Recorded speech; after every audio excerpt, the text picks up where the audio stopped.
걱정을 많이 했습니다. 이게 야외배 드릴 수 있을까 그랬는데 이게 너무 좋네요. 그래서 참 지금 여기서 딱 보면 정말 예쁩니다. 이 그림이. 자, 예, 꽃밭인 것 같습니다. 예. 우리 이번 수련회를 준비하고 진행하시면서 가장 애쓰시고 고생하셨던 우리 안티어님께서 특별히 설교를 짧게 해달라고 부탁을 하셨습니다.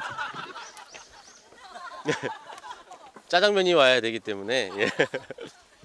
예, 우리 지금 짜장면을 기다리면서 예배를 드리고 있습니다. 예.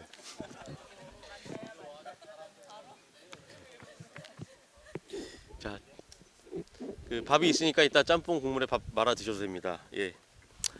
우리는 참 이렇게 빠른 걸 좋아하죠. 짜장면 얘기하니까 생각나는데 정말 이렇게 전 세계에서 가장 빠른 배달 시스템을 갖고 있습니다. 우리는 참 빠른 것에 익숙하고 이 빨리 돌아가는 속도, 사회에 맞추기 위해서 또 노력을 합니다. 그래서 사실은 우리 사회가 이렇게 많이 발전했다라고도 볼 수 있지만 양적으로 하지만 우리는 그만큼 또 쉽게 화내기도 하고 쉽게 잊어버리기도 하고 쉽게 포기하고 또 쉽게 좌절하기도 합니다. 성경을 읽다 보면 우리뿐만 아니라 이 성경에 나오는 이 이스라엘 사람들도 마찬가지였습니다. 출애굽으로부터 사사시대 그리고 다윗 왕가를 비롯한 왕정시대, 남유다, 북유다, 북이스라엘로 갈라졌던 분단시대, 그리고 바빌론과 아시리아, 페르시아의 포로기까지, 그리고 로마의 식민시대까지 이스라엘 백성들은 우리랑 아주 많이 닮아 있습니다. 그들은 시련이 닥치면 쉽게 화를 내고 금세 불평을 합니다. 그리고 그 전에 경험했던 하나님의 사건, 그리고 그 도우심은 언제 그랬냐는 듯이 까맣게 잊어버립니다. 이렇게 하나님의 존재를 쉽게 잊어버리기 때문에 그들은 또 하나님과 맺었던 자신들의 계약마저도 쉽게 포기합니다. 언제 하나님과 긴밀한 관계를 맺었냐는 듯이 바알을 찾고 만문을 찾고 아세라 여신과 금송아지를 만들어냅니다. 그리고는 곧 자신들이 처한 그 고통 속에서 하나님의 존재를 잊어버린 채 쉽게 좌절하고 돌아섭니다. 이스라엘 백성들은 다시 하나님께로 돌아서고 자신의 잘못을 뉘우치는 것에 대해서 아주 고집스럽고 완악한 모습을 보입니다. 쉽게 포기는 하면서 또 하나님에게 돌아가는 것은 쉽게 하지 못합니다. 그 노력은, 그 기다림은 금세 포기하고 맙니다.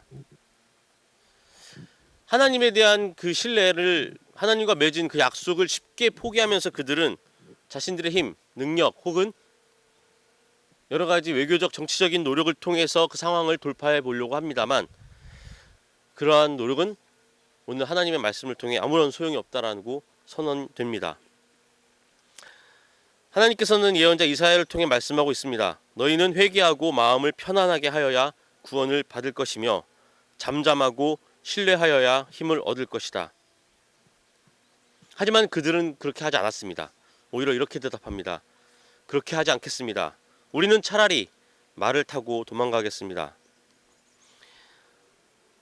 이러한 이스라엘의 대답은 하나님의 마음을 아마도 찢어지게 아프도록 만들었던 것 같습니다.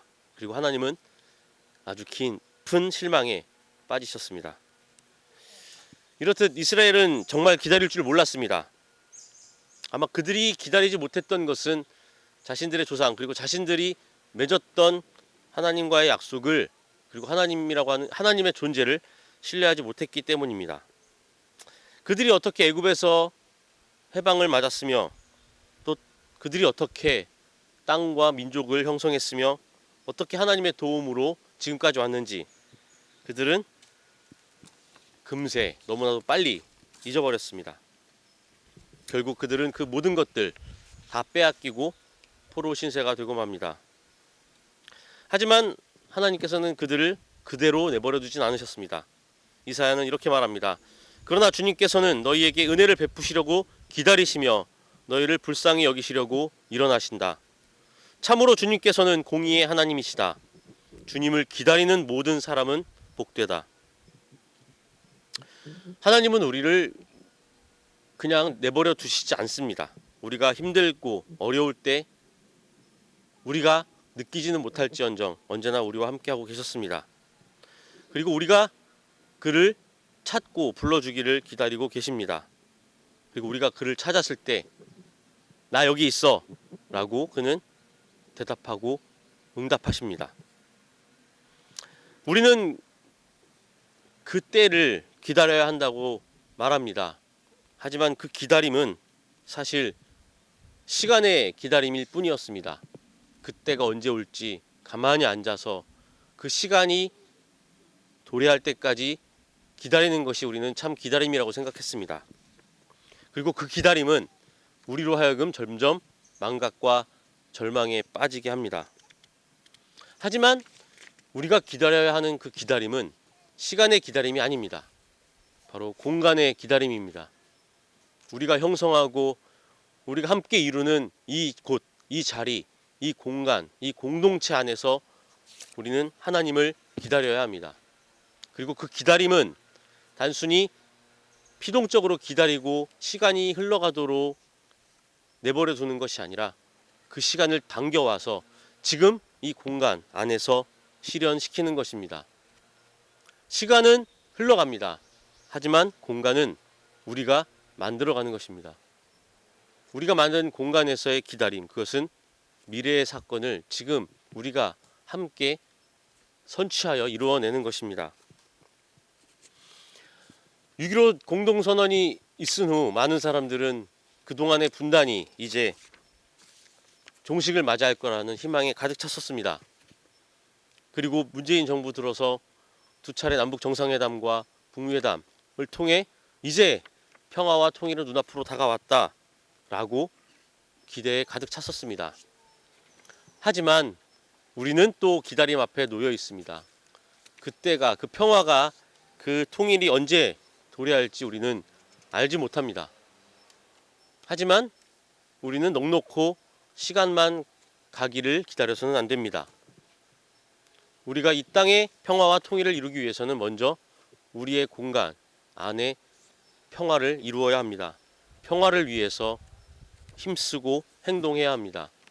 우리 안에서 그 평화를 선취해야 합니다.